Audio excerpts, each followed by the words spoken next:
Rádio Rio de Janeiro, a emissora da Fraternidade, passa a apresentar Luz na Penumbra, programa que leva ao seu coração a mensagem da doutrina espírita.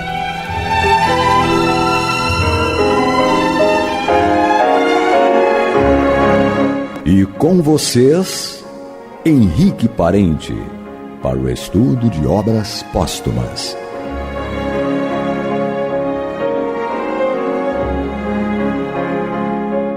Amigo ouvinte, e vamos nós aqui continuar os nossos estudos espíritas através da obra do querido Allan Kardec, Obras Póstumas, o livro em que ele escreveu o conteúdo, mas que nunca o lançou em vida. Por isso o nome, né? Obras Póstumas. Como sempre lembro, pois sempre existe, né, um ouvinte pela primeira vez e que possa ouvir ou no momento que o programa está indo ao ar, ou mesmo num outro momento onde está sendo reprisado.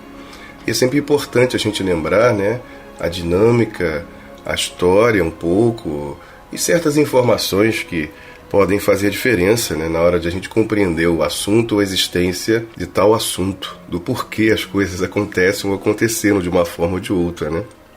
Por isso, sempre repito aqui que o livro que estamos estudando nessa parte aqui do Luz da Penumbra, porque também é estudado outras obras de Kardec, como a Revista Espírita, o Evangelho segundo o Espiritismo, o Livro dos Médiuns, enfim, o interesse desse programa é justamente divulgar o conhecimento espírita na sua fonte direta, pois não existe espiritismo sem Allan Kardec, sem o trabalho de Allan Kardec.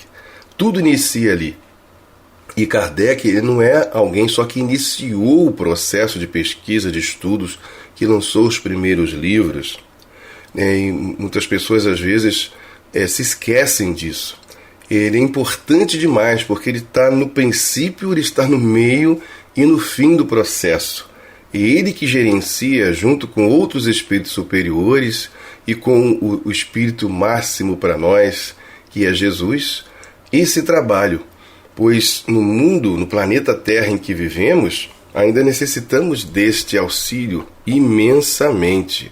Pois é sempre importante lembrar que estamos num processo evolutivo. Necessitamos de amparo, de esclarecimento, de ânimo, tanto no sentido da nossa própria construção, quanto naquilo que os espíritos superiores fazem para nos auxiliar, que é nos incentivar, para que esse ânimo exista em nós, para que a gente não permaneça numa situação assim, flutuante demais, sem compreender nada que existe. Não é proibido a gente buscar a compreensão a respeito do sagrado, das coisas espirituais, de Deus, apenas entender que existem limites que vamos esbarrar, desde os limites pessoais, por conta da nossa dificuldade de alguma forma, mas toda essa dificuldade pode ser transposta. Por isso é que elaboramos sempre um estudo com pessoas variadas fazendo, dando, né, a sua forma de falar a respeito de um tema ou de outro. E isso tudo, às vezes, a gente encontra na palavra de alguém ou na maneira que alguém está falando uma forma de compreender um assunto que às vezes tínhamos dificuldade. Todos os assuntos são possíveis. É sempre bom lembrar, e muito importante, que Allan Kardec era um professor. E o interesse dele era fazer com que os alunos pudessem compreender o assunto, compreender a matéria de estudo. Então ele criava, como pedagogo, ele criava métodos possíveis para auxiliar as pessoas, para que elas não ficassem perdidas e nem se sentissem frustradas por conta disso aí. Então é importante demais a gente lembrar dessas questões para que tudo que existe faça sentido. Que o Espiritismo ele surge no mundo não como mais alguma coisa, ou apenas para um determinado grupo somente.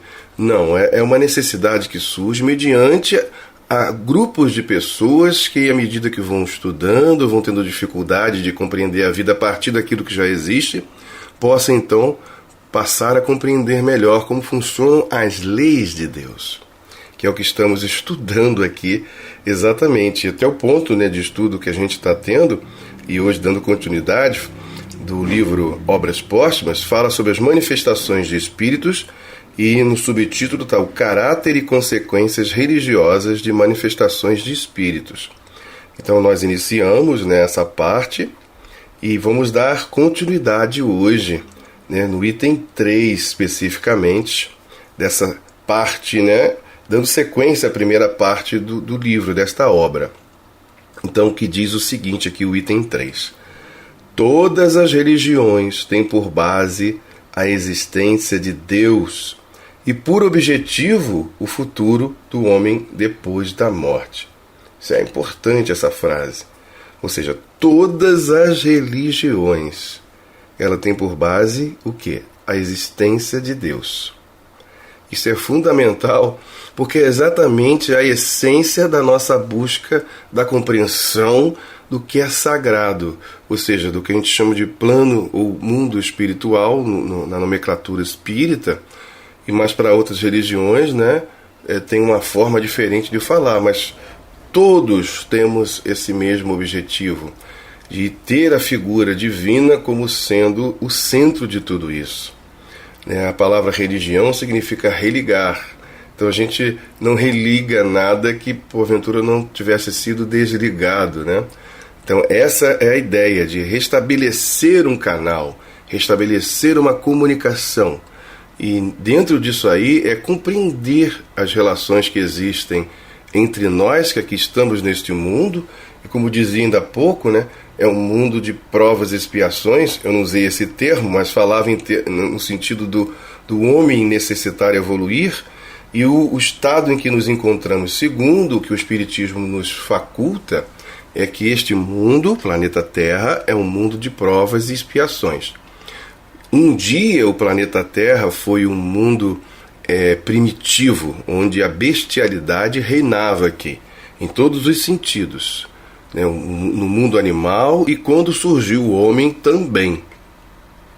Hoje, por conta do processo de desenvolvimento de todas as coisas, nós consideramos, é considerado, né, pelos espíritos superiores, esse mundo como um mundo de provas e expiações, e já inclinando-se para uma nova etapa, que foi chamada no Espiritismo de regeneração. Uma fase onde o homem ele começa a ter mais consciência das coisas, a buscar mais o bem, e começa a regenerar a si próprio, com as suas próprias forças, mais consciente disso. E a gente já vê esse quadro sendo desenhado na vida social, na vida desse planeta, onde a preocupação das pessoas, elas, apesar de existir muito egoísmo, existir muita violência e truculência ainda, né? Então, mas você vê uma quantidade, ou a gente percebe uma quantidade grande de pessoas com interesse em coisas melhores, num bem comum, na preocupação de luta por direitos, não mais somente para si próprio, mas também para outras pessoas que passam por circunstâncias semelhantes. É claro que a luta ainda é muito grande, há muito, mas muito mesmo que fazer, para que os nossos interesses se voltem para questões de ordem mais espiritual.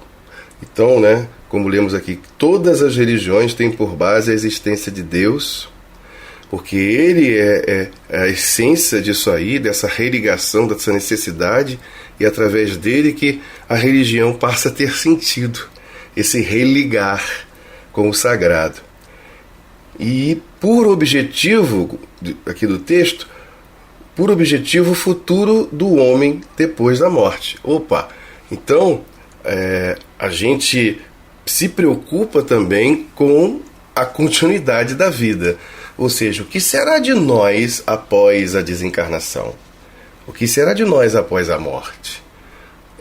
Tudo o que existe, que falam, será que é isso mesmo? Existe um inferno, né, terrível, de fogo, de charcos, de monstros, de demônios, de um ser que se rebelou contra o Criador, e antes ele era um anjo lindo e maravilhoso, dos mais belos, como diz os textos religiosos. Será que é isso mesmo? Ou existe uma outra concepção, uma outra forma? Se a gente for reparar bem nas culturas e nas diferenças culturais e nas religiões e as suas diferenças, a gente vai perceber um senso comum, que é o que a gente chama de generalidade de uma verdade. E quando a gente percebe algo em comum em situações ou em culturas ou conhecimentos diferentes. Então o céu ou o inferno, eles são pintados assim com cores particulares até certo ponto, mas a gente vai percebendo que em outras formas de pensar existem coisas semelhantes. É o que a gente chama de generalidade de uma verdade. E aí são pontos em comum. Então, quando a gente pensa no inferno, como esse que eu estava relatando há pouco, a gente imagina assim, nossa, que coisa terrível. A gente pensa o quê? Que o mal, a dor, o sofrimento impera ali. Então, mais ou menos isso. Essa é a ideia. Por isso que o Espiritismo ele propõe para nós a seguinte ideia, ou pensamento, de que tanto o céu quanto o inferno são estados de consciência. Então, ou seja, à medida que a gente está integrado a partir do nosso interior num estado ou noutro, a gente vai perceber e construir coisas de acordo com isso aí. Ou seja, não é uma fantasia, não é uma ficção, não é uma coisa tipo, né, a internet, né, que está na nuvem. Não, é algo que começa na gente e a gente vai construindo isso aí. A gente vai dando forma e vida a essas circunstâncias e vamos vivê-la mesmo se a gente assim o deixar. Tanto para as coisas boas quanto para as coisas ruins. Mas vamos dar continuidade aqui, que eu acabo falando demais, né, querido amigo ouvinte? Esse futuro, que é de interesse capital, está necessariamente ligado à existência do mundo invisível, que é o que a gente imagina, né, quando pensa no futuro e no destino do homem após a sua morte, né? Então, ele diz aqui que esse futuro é de interesse capital e está necessariamente ligado à existência do mundo invisível. E é por isso que em todos os tempos a humanidade tem feito do conhecimento desse mundo o principal objeto dos seus estudos e preocupações. Não é assim que a gente imagina como será, né, a vida espiritual? O que será de nós, né? A sua atenção era naturalmente arrastada para todo fenômeno indicativo daquele mundo. E nenhum havia tão positivo como o das manifestações dos espíritos, pelos quais os seus habitantes nos revelam a sua existência. É por isso que os fenômenos se tornaram a base da maior parte dos dogmas das religiões. Isso me faz lembrar, né, uma pesquisa realizada desde lá do início do século XX, né, por pessoas de várias áreas do conhecimento humano, e junto com esses grandes grupos de pesquisa, dois homens, né, o Max Friedman Long e o Andrew Lang, e um livro foi publicado chamado The Making of Religion, inclusive existe aí, né, na atualidade, para você buscar pela internet, que mais ou menos trabalhava esse contexto das pesquisas que estavam sendo realizadas e, em realidade, né, o fechamento dessas pesquisas a respeito dos fenômenos mediúnicos, sobre questões de religião, etc. e tal. Nesse livro, eles chegam à seguinte conclusão, que a religião nasce da mediunidade, ou seja, da relação do homem com o mundo espiritual e, naturalmente, com os espíritos que lá vivem. É daí que nasce a relação de forma direta, mais objetiva, e nasce o quê? A religião. É claro que o homem primitivo, ele vai, estando em contato com o plano espiritual, ele vai atribuir, né, a qualquer um que ele encontre esse status de divindade. Daí a gente perceber, né, que o homem cultuava os deuses do bem e os deuses do mal. Ele não sabia fazer essa distinção, né, de ética, de moral e da elevação de um espírito, né? Isso vai sendo aprendido com o tempo. E Kardec foi mestre nisso também, em ajudar a gente a compreender e a discernir o que é bom e o que não é tão bom assim. No item 4 diz aqui: havendo o homem tido em todos os tempos a intuição de um poder superior, foi induzido a atribuir à ação direta dessa potência os fenômenos cuja causa lhe era desconhecida, considerando-os prodígios e efeitos supernaturais. Essa tendência é pelos incrédulos considerada obra do amor do homem pelo maravilhoso, mas não lhe procuram os motivos. Se se dessem a esse trabalho, reconheceriam que o amor do maravilhoso procede da intuição mal definida de uma ordem de coisas extracorporais. A gente tem uma tendência muito grande, né, aquilo que a gente não consegue compreender muito bem, a levar para aquele conceito, né, do sobrenatural, daquilo que foge às regras comuns, como se as coisas estivessem além de Deus. Nada está além de Deus. Nada, em absolutamente nada. Deus está acima de todas as coisas que existem, porque tudo parte dele. Como sempre lembro aqui, Paulo de Tarso, no discurso dele no Areópago, onde ele diz, falando a respeito de Deus: nele vivemos e nele nos movemos. Então, não tem nada superior a Deus. Então, sobrenatural, como algo pode ser sobrenatural se a causa natural de todas as coisas é o Criador? Não existe nada além ou sobre ele. Ele que está sobre todas as coisas. E isso é importante a gente ter isso como definição, não só por uma imposição, mas pelo senso lógico em que o Espiritismo nos faculta, nos propõe. Porque ajuda a gente a estabelecer um senso de limites para muitas coisas. E então, por conta disso, a gente passa a ter a possibilidade de compreender melhor dentro dos nossos limites. Claro que a gente vai poder ampliar esses limites, mas a gente tem que chegar nele e não antecipadamente tentar ultrapassar coisas que a gente não compreende porque faltam alguns dados ou falta algum tempo e amadurecimento mediante aquilo que temos conquistado. Então é preciso estabelecer esse senso. Então todo o trabalho ele assim, aparentemente, né, sem pressa. Não há pressa nesse sentido. A gente tem hora que é mais rápido, de acordo com a força das coisas, tem hora que é mais lento. E por isso que a gente precisa recomeçar sempre. Por isso que a gente tem a lei pedagógica chamada reencarnação.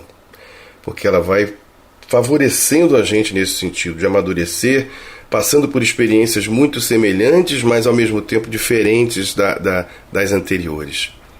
E a gente vai percebendo, né, a nuance melhor das coisas e vai construindo maturidade diante de todas as questões.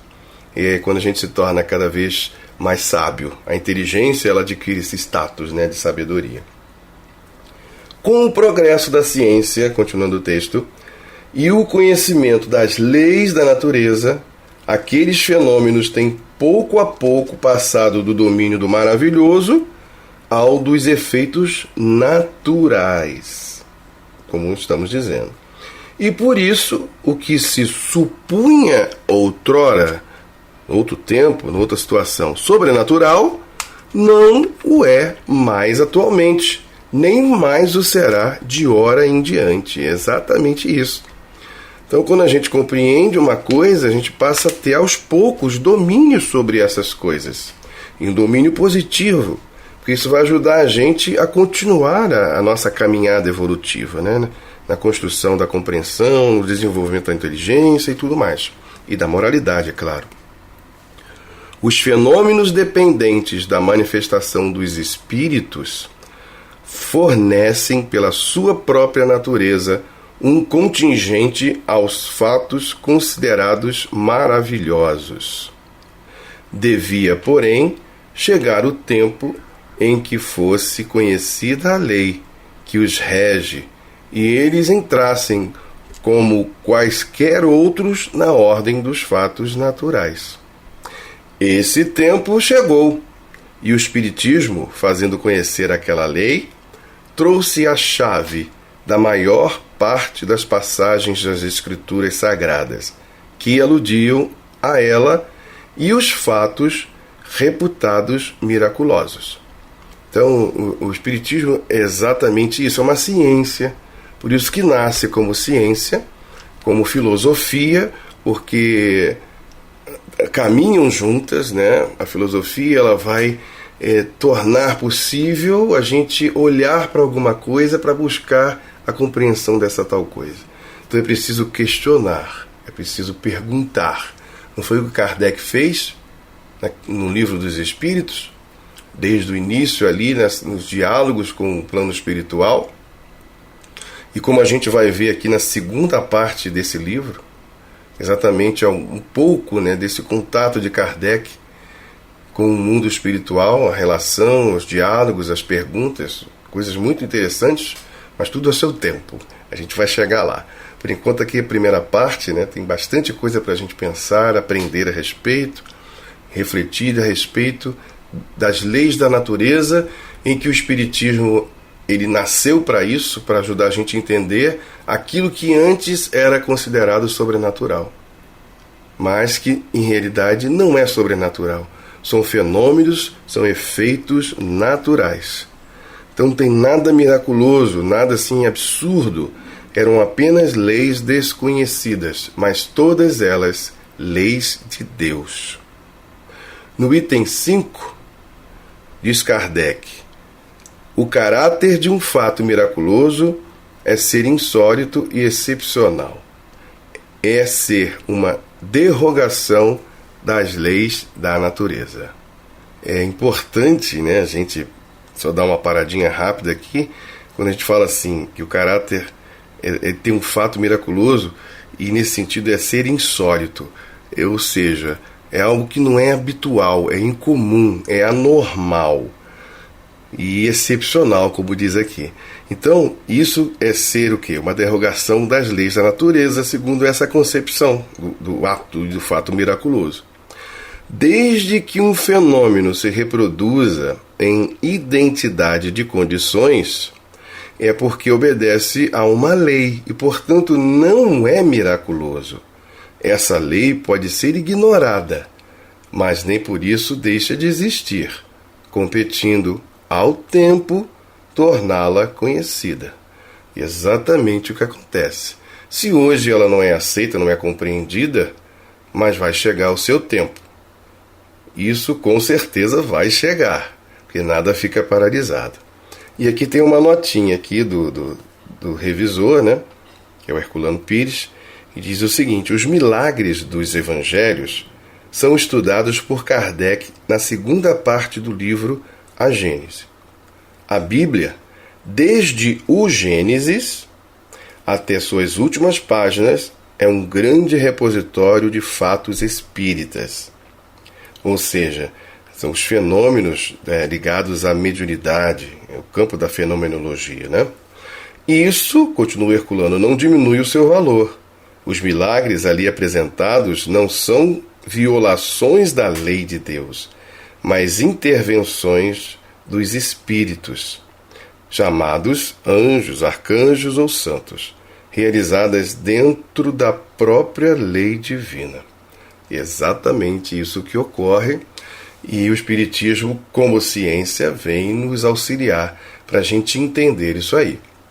Então, todo o trabalho de Kardec ele está dentro do contexto, né, vinculado às questões religiosas. Ele fala, primeiro porque Espiritismo é cristianismo. E a gente vai encontrar em todo o trabalho de Kardec a menção a essa questão das leis cristãs, do aprendizado que Jesus trouxe para nós, e como os Espíritos mesmo dizem para nós. Nós vimos, ou seja, estamos aqui para vos fazer melhor compreender o verdadeiro sentido das palavras nesse quesito, né? É porque eles nos levam à profundidade do assunto.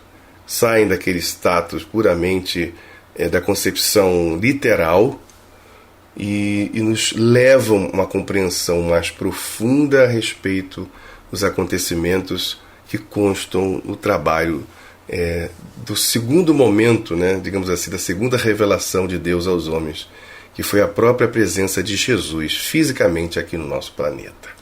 Mas hoje nós vamos ficando por aqui, querido amigo ouvinte, e vamos dar continuidade a esse estudo fascinante mesmo, do próximo programa. Muita paz a todos. Você está ouvindo o programa Luz na Penumbra.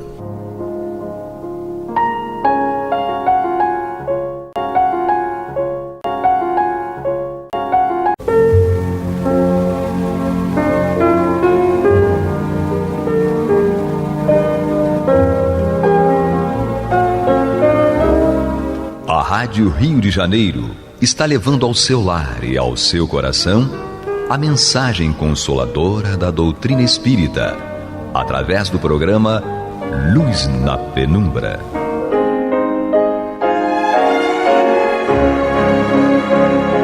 E com vocês, Antônio de Pádua Barbosa, para comentar o Evangelho segundo o Espiritismo da obra codificada por Allan Kardec. Olá, meus amigos, muito boa noite. Estamos aqui mais uma vez continuando o programa Luz na Penumbra, no qual nós estudamos o Evangelho segundo o Espiritismo de Allan Kardec. Estamos aqui já terminando o seu capítulo 24, Não ponhais a candeia debaixo do alqueire, que trata do conhecimento de forma geral. E nestes itens que vamos estudar hoje aqui, cujo título, do item 13 ao item 16, o título é Coragem da Fé. Eu acho muito interessante isso, porque às vezes a gente se confunde para entender o que Jesus quis dizer com isso. Mas depois das explicações aqui de Allan Kardec, nós temos certeza que tudo fica mais claro para nós. Vamos ver primeiramente aqui os trechos do Evangelho que Kardec selecionou para o nosso estudo. O primeiro está em Mateus, ainda no capítulo 10, como estudamos aqui no programa anterior, versículos 32 e 33, e o outro está em Lucas 9, versículo 26. O primeiro diz o seguinte, Jesus falando: aquele que me confessar e me reconhecer diante dos homens, eu também o reconhecerei e confessarei diante de meu Pai que está nos céus. E aquele que me renegar diante dos homens, também eu o renegarei diante de meu Pai que está nos céus. Isso é um alerta importante. Em Lucas está assim: se alguém se envergonhar de mim e das minhas palavras, Filho do Homem, ou seja, ele, também se envergonhará dele, quando vier na sua glória e na de seu Pai e dos santos anjos. Então, o que Jesus está querendo dizer com isso? Vamos ver aqui o que Allan Kardec nos traz. A coragem de opinião sempre foi tida em grande estima entre os homens, porque há mérito em afrontar os perigos, as perseguições, as contradições e até mesmo os simples sarcasmos aos quais se expõe quase sempre aquele que não teme proclamar abertamente ideias que não são as de todo mundo.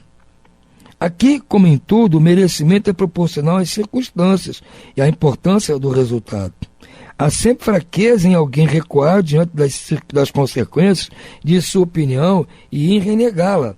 Mas há casos em que isso constitui covardia tão grande quanto fugir no momento do combate.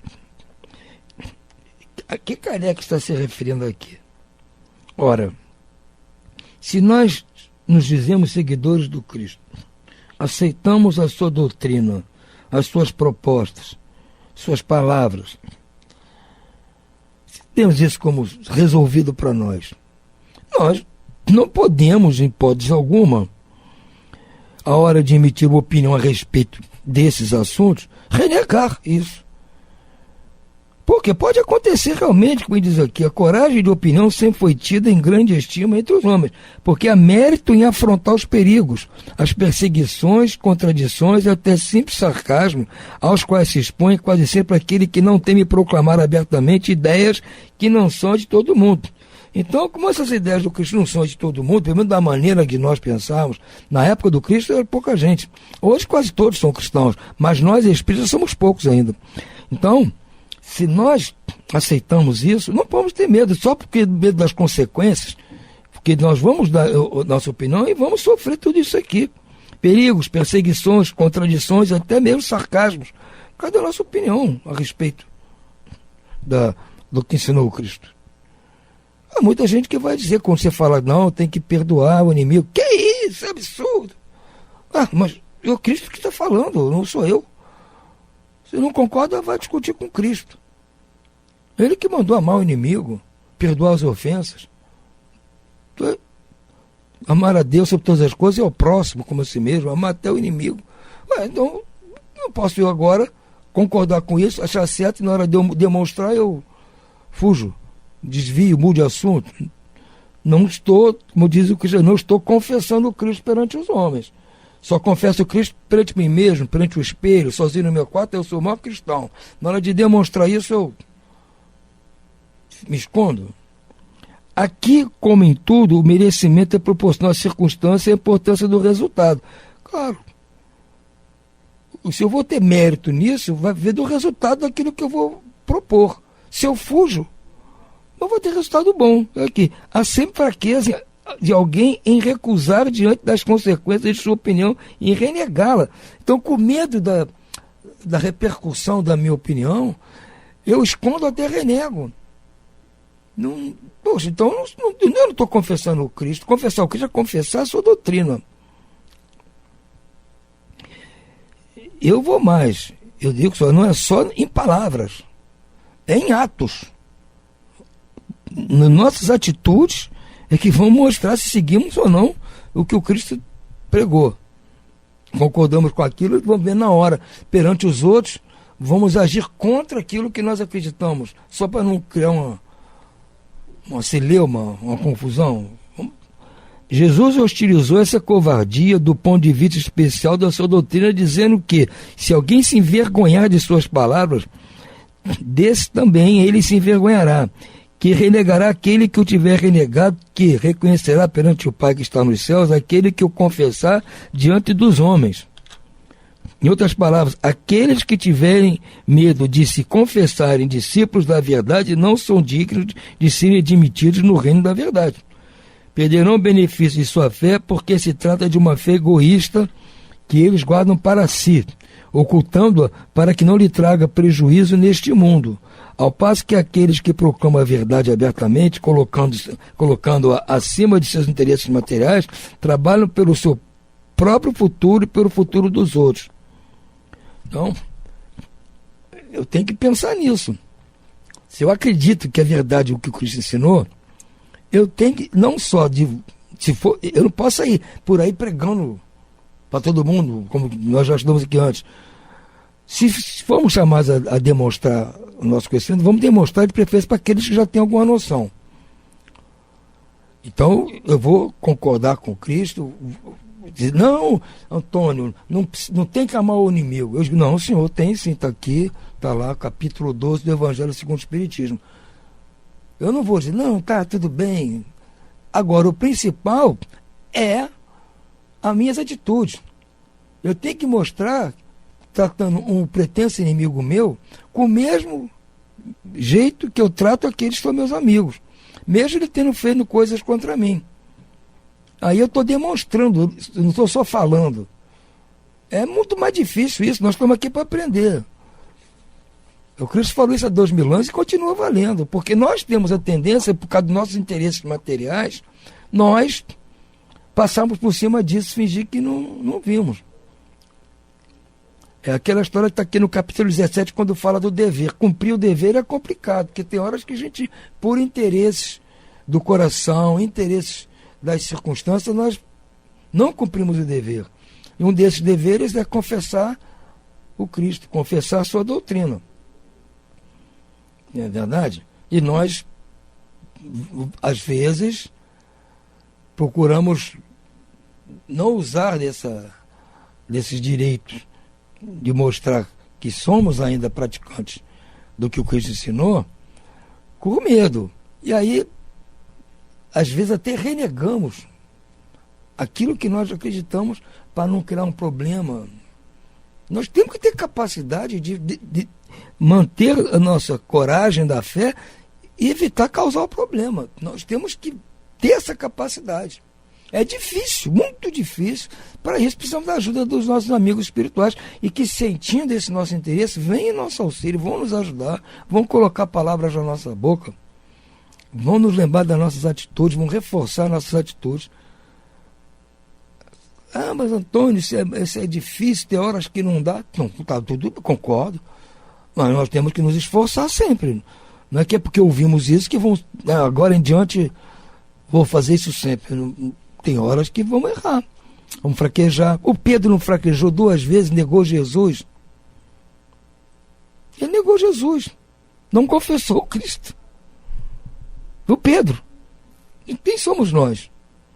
Podemos também, na hora H, não confessar o Cristo, mas sabendo que isso não está certo.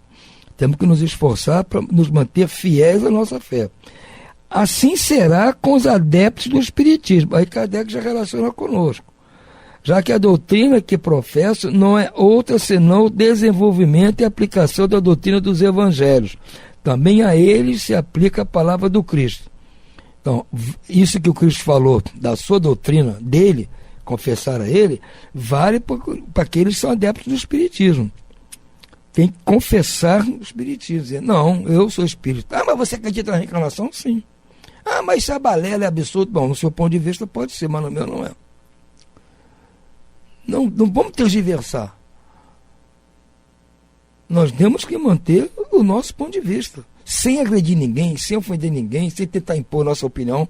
Nada disso. Mas vamos ter que ser firmes. Não vamos renegar só para não criar problema. Semeiam na terra o que colherão na vida espiritual. Lá eles colherão os frutos da sua coragem ou da sua fraqueza. Então, se nós aqui agirmos com coragem da fé, não renegando Cristo, ou seja, confessando as palavras do Cristo, o ensinamento do Cristo, principalmente nas nossas atitudes, confessando os ensinamentos da doutrina espírita, principalmente nas nossas atitudes, que é a prática da caridade, então nós vamos colher o resultado desta coragem, porque aqui nós vamos enfrentar sufoco, vamos. Mas vamos colher o resultado disso lá na frente, lá na vida espiritual.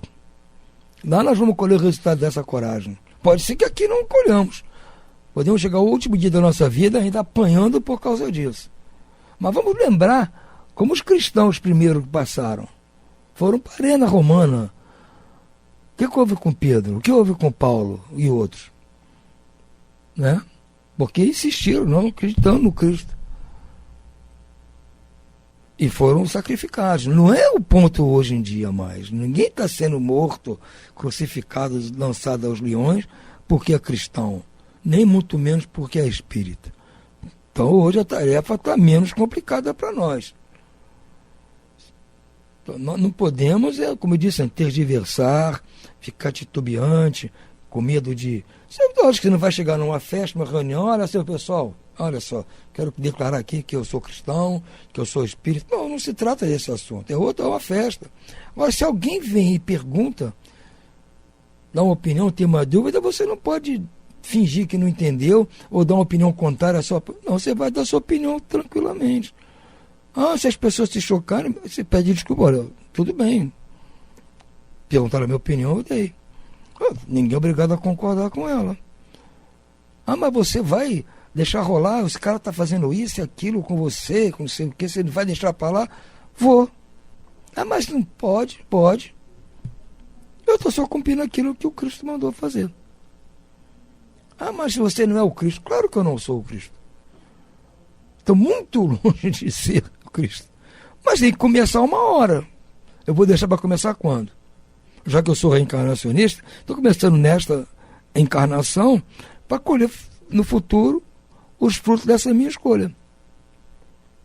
Não estou aqui fazendo nada de estranho. E o próprio Cristo me recomendou que fizesse, que vai me ajudar, ou seja, vai me confessar perante o Pai. Ou seja, vai me ajudar. Na hora que eu estiver no sufoco, ele vai me ajudar. Porque ele sabe que eu vou sofrer retaliações por causa desse comportamento. Nos outros itens aqui, aliás, são os últimos desse capítulo, tem por título Carregar sua cruz, quem quiser salvar a vida, perdê-la. É outro tema polêmico. Aliás, esses últimos itens aqui poderiam até estar naquele capítulo da estranha moral. Que realmente, às vezes, é difícil da gente interpretar. Mas temos Allan Kardec para nos ajudar. Primeiro Evangelho de Lucas e no outro item, os 4 evangelhos trazem a citação. Vamos lá ver na primeira citação, Lucas. Bem-aventurados sereis quando os homens vos odiarem e separarem, quando vos tratarem injuriosamente e repelirem como mal o vosso nome, por causa do Filho do Homem. Alegrai-vos nesse dia e exultai, porque grande recompensa vos será reservada no céu, visto que era assim que seus pais tratavam os profetas. Já falando daquele povo, como o povo, os pais daquele pessoal que estava ouvindo, trataram os profetas, né? Então dizendo, olha, talvez por isso. Porque se fossem defender as palavras de Moisés, dos profetas, talvez fossem injuriados. Então Jesus disse, olha, vai acontecer com vocês. Então diz, vocês serão bem-aventurados quando os homens vos odiarem, quando vos tratarem injuriosamente, por causa de mim, ou seja, por causa da sua doutrina. Então ele está dizendo isso, a gente tem que ficar tranquilo, porque vamos escolher o resultado disso no futuro. Se alguém aqui nos injuriar, nos odiar, nos maltratar, porque nós acreditamos no Cristo e acreditamos na doutrina espírita, vamos suportar. Faz parte do nosso aprendizado. Temos certeza de que vamos colher o resultado disso no futuro. A outra passagem diz assim, chamando o povo e os discípulos para perto de si, disse-lhes, se alguém quiser vir após mim, quer dizer, se alguém quiser segui-lo, renuncie a si mesmo, carregue a sua cruz e siga-me, pois aquele que quiser salvar a sua vida, perdê-la-á, e aquele que se perder por amor de mim e do Evangelho, se salvará. Com efeito, de que serviria a um homem ganhar o mundo todo e perder-se a si mesmo. Então Jesus está dizendo, aquele que decidir seguir o Cristo, ou seja, seguir a sua doutrina, confessá-lo, vai sofrer. E nós estamos sempre entre seguir o que o Cristo nos disse para fazer ou dar atenção às coisas materiais. Aquele homem rico foi assim, aquele que queria enterrar o pai foi assim. É o nosso dilema, faz parte ainda. Nós estamos aqui envolvidos nas coisas materiais, com as pessoas, com as coisas, com tudo.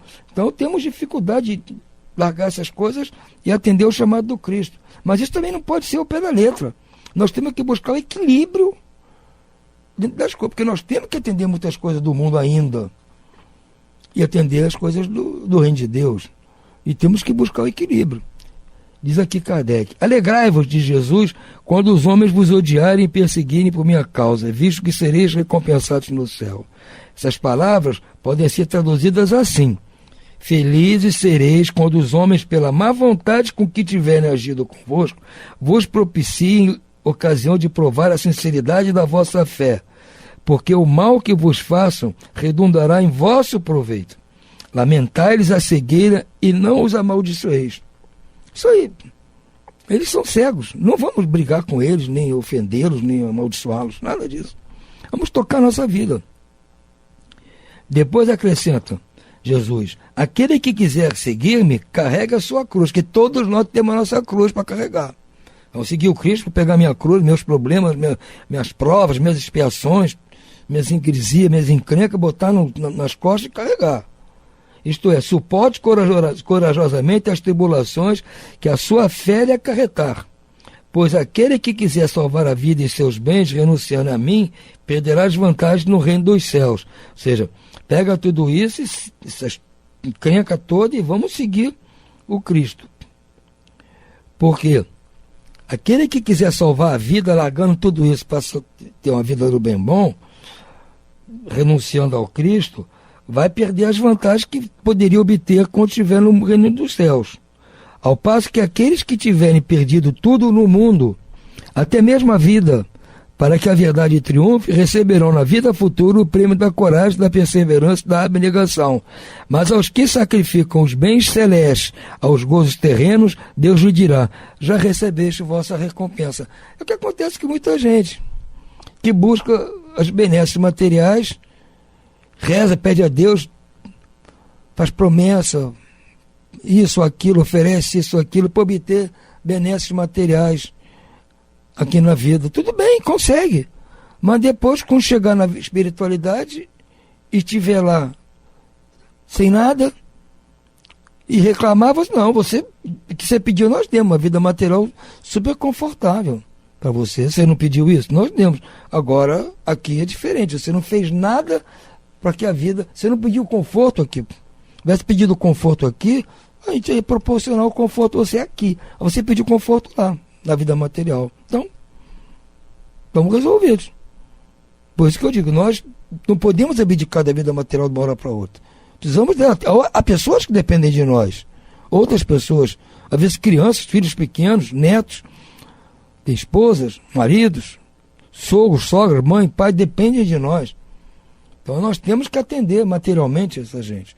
E a nós mesmos. Então temos que saber buscar o equilíbrio. Não é ainda a hora de largar tudo e ir lá para o monte, ficar orando o tempo todo, que nem um eremita, achando que resolveu. Não é assim também. Os compromissos daqui fazem parte da cruz. Pegar a cruz é não reclamar do trabalho que está dando aqui. Pega a cruz e tem a fé no Cristo e vamos conseguir. Não, larga tudo e vou que vou. Não vai conseguir. Tratar só de mim, não dá.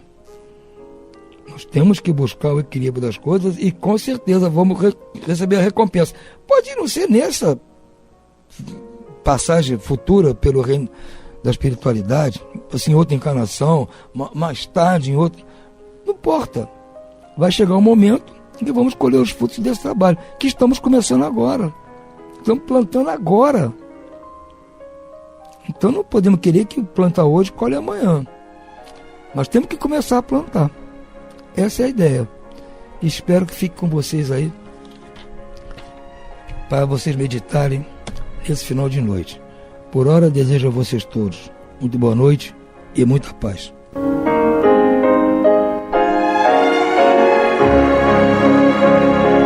E vamos ouvir agora a prece de encerramento de nosso programa, na voz de Geraldo de Aquino. Jesus, dá-nos coragem para a luta, piedade para os insultos e misericórdia para as injustiças e ingratidões. Limpa nossa alma de inveja e ambições mesquinhas, de ódio e de vingança o nosso caminho. E que dentro em pouco, ao recolher-nos de novo ao calor do nosso leito, para que o sono nos dê a paz e o esquecimento das tristezas humanas, possamos sentir, Senhor, no mais íntimo de nosso ser, a doçura indefinível do Teu amor e a grandeza incomparável da Tua divina presença. Que assim seja.